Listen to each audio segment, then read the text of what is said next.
Good morning! Good morning! From a poor boy in Alabama to Apple CEO, the steward of the greatest tech empire in human history, this September, Tim Cook will step down as Apple's CEO after 28 years at Apple, carrying the world's mixed reviews. He will officially wave goodbye to an era, the Tim Cook era. 15 years at the helm, he took Apple from $350 billion to $4 trillion in market cap, a fully 11-fold increase. He wasn't Silicon Valley's chosen one. He was born in the poorest part of rural Alabama, the son of ordinary working-class parents.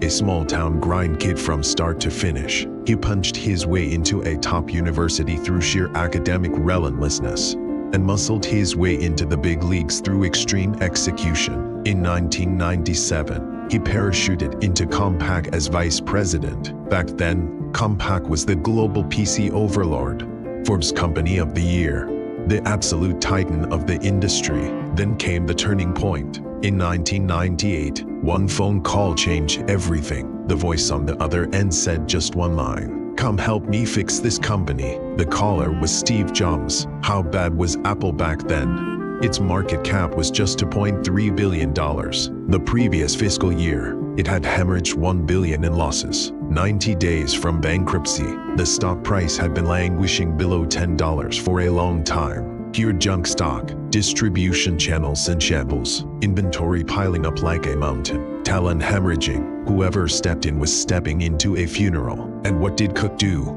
He walked away from Compaq's base salary, status, and guaranteed future, and dove headfirst into this deathbed wreckage. He came in swinging. 7 months. He slashed the inventory cycle from 30 days down to 6, rebuilt the supply chain, butchered redundant production capacity. That very year, he dragged Apple back from the edge of hell to a profit of $309 million. The true god-tier moment was the iPod in 2001, a tiny product no one believed in. The moment it launched, it detonated across the entire planet. Orders collapsed the system, production lines completely maxed out. What was originally projected to be a few 100,000 units a year suddenly became a demand of 15 million units to be delivered before Christmas. That was right after 9/11's. Global logistics were paralyzed. Toshiba had a stranglehold on the core hard drives. The entire industry said impossible, absolutely impossible. But Cook stepped up.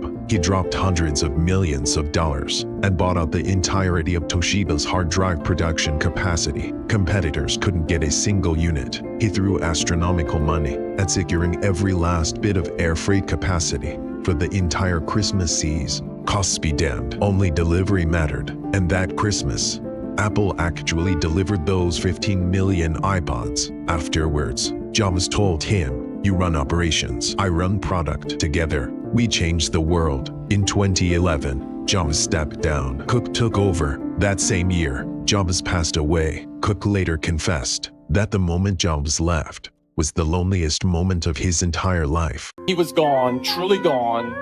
It was the loneliest I've ever felt in my life. Later, reminiscing about his old friend, he revealed that when Jobs was waiting for a liver transplant, he secretly went for blood tests, planning to donate part of his own liver to him. At the iPhone's 10th anniversary event in 2017, Cook stood center stage when he mentioned Jobs.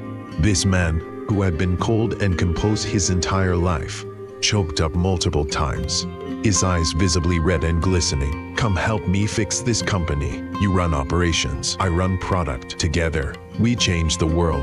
The man is gone, but Cook held true to the promise he made to his friend and made Apple the greatest company on earth. In every Good Morning, Cook brought each generation of iPhone into our lives, and it was Cook who, for the first time, included China in the global simultaneous launch window. From that moment on, Apple users in China could get their new devices on the exact same day as those in Europe and America. People say the iPhone no longer has the jaw-dropping magic of the Jobs era, but Apple, in the Cook era, is even greater. In the history of Apple, he is the man who can stand shoulder to shoulder with his old friend. One was a dream to maker, the other, a fortress builder. One defined product, the other defined scale. Each led their own era. In his final letter to the community, He remained as humble as ever. I'm just a person who grew up in the countryside. Thank you for your trust and kindness. Thank you to every single person who said hello to me on the street or in the office. Thank you. Thank you, and have a great day.